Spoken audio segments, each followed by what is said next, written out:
ఈరోజు రాష్ట్రంలో red book పాలన నడుస్తుంది. ముఖ్యంగా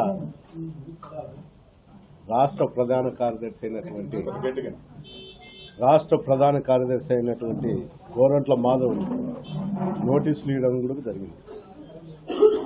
అంటే ఈ రాష్ట్రంలో వైఎస్ఆర్సీపీ నాయకులను కార్యకర్తలను భయపెట్టేదానికోసము భయాందోళన సృష్టించి పార్టీ క్యాడర్ను నిర్వీర్యం చేసే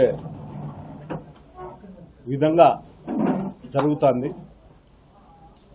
ఎన్ని కేసులు పెట్టినా ఎవరి మీద పెట్టినా కూడా ఇది వైఎస్ఆర్ పార్టీ జగన్మోహన్ రెడ్డి గారి నాయకత్వంలో ఏ కార్యకర్త కానీ ఏ నాయకుడు కానీ భయపడే ప్రసక్తే లేదు. అందులో రాయలసీమ ప్రాంతంలో ఎప్పుడు కూడా కార్యకర్తలు కానీ నాయకులు కానీ దృఢంగా ఉంటారు. పార్టీ మీద నమ్మకంతోనే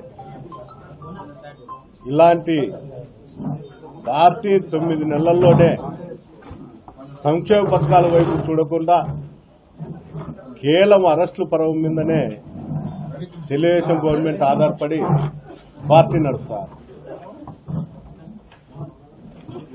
ఇవి ఎన్ని రోజులు చాలు. ఈ రోజు వాళ్ళు చేస్తారంటే ఇక్కడ నాయకులను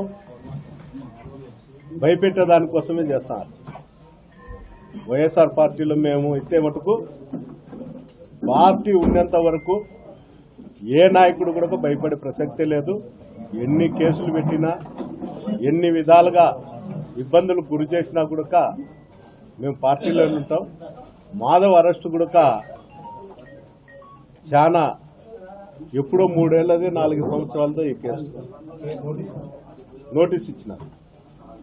నోటీస్ ఇవ్వడం జరిగింది. ఆ నోటీసు కూడా ఈరోజు ఆయన పోయి సంజాయిషి చేయడం కూడా జరుగుతుంది. మొత్తం మీద ఈ రాష్ట్రంలో సంక్షేమ పథకాల మీద ప్రభుత్వం దృష్టి పెట్టాల తప్ప ఇట్లా అరెస్టులతో అందరినీ భయభ్రాంతులకు గురి చేసి ఇబ్బందులు పెట్టడం మంచిది కాదని ఈ సందర్భంగా చెప్పడం జరుగుతుంది.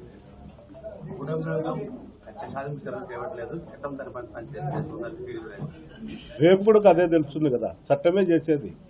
మేమేం చేయము. అవి మేము చెప్తే చట్టం అవలంబించుతుంది అంతే. అది ఈరోజు రేపు మళ్ళా నైట్ వస్తుంది, తెల్లారుతుంది. రేపు కూడా అదే విధంగానే ఉంటుంది.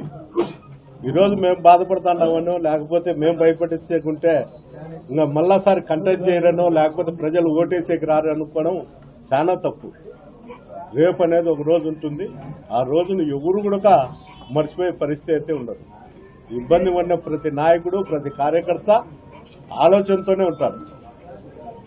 ఏంటికి ఆలోచనలో ఉంటాడంటే ఈరోజు ఇబ్బంది పడినాడు కాబట్టి వాళ్ళే చెప్తారు మీ ప్రభుత్వంలో మా వాళ్ళని ఇబ్బంది పెట్టినారని. జగన్మోహన్ రెడ్డి గారు ఎప్పుడు కూడా అలాంటి ఆలోచన చేయలే. అలాంటి ఆలోచన ఆయనకు లేదు, చేయలేదు కూడా. చేసింటే అది కూడా ఒక విధంగా ఉంది. ఈరోజు వీళ్ళు చేస్తారు కాబట్టి చెప్తాండి. భవిష్యత్తు అనేది ఒకటి ఉంది, రేపు అనేది ఒక రోజు అనేది ఉంది. అది ఖచ్చితంగా వస్తుంది. వచ్చినప్పుడు అప్పుడు కూడా చట్టం తన పని తను చేసుకుంటానే పోతుంటుంది. ఇప్పుడే కాదు చట్టం తన పని చేసేది, భవిష్యత్తులో కూడా చట్టం అనేది ప్రభుత్వ ఉద్యోగులు అనేది ఎప్పటికీ వాళ్ళు ఉంటానే ఉంటారు. ఏ ప్రభుత్వం వచ్చినా ఎవరున్నా కూడా రిటైర్డ్ అయ్యేంత వరకు ఉంటారు. ఆ రోజే భయపడతారు. ఇంకా భయపెట్టడం అంటే అదే. నేనైతే ఎవరికి భయపడను. అధికారులు భయపడేంత స్తోమత మాకైతే లేదు. కానీ మళ్ళా రేపు ప్రభుత్వంలో కూడా వాళ్ళే కదా ఉద్యోగం చేసేది. మేము ఉంటాం పోతాంటాం, దాని గురించే కాదు. ప్రభుత్వ ఉద్యోగులు అయితే ఖచ్చితంగా ఉంటారు. వాళ్ళని భయపడేయాల్సిన అవసరం లేదు, ఏం లేదు.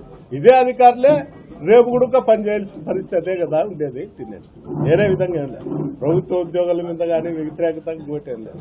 అది ప్రభుత్వ ఉద్యోగుల మీద నిన్న ఎమ్మెల్సీ ఎలక్షన్లలో చూపించడం కూడా జరిగింది కూటమి ప్రభుత్వానికి. అది మేము చేయాల్సిన అవసరం కాదు, వాళ్ళే చేస్తాం.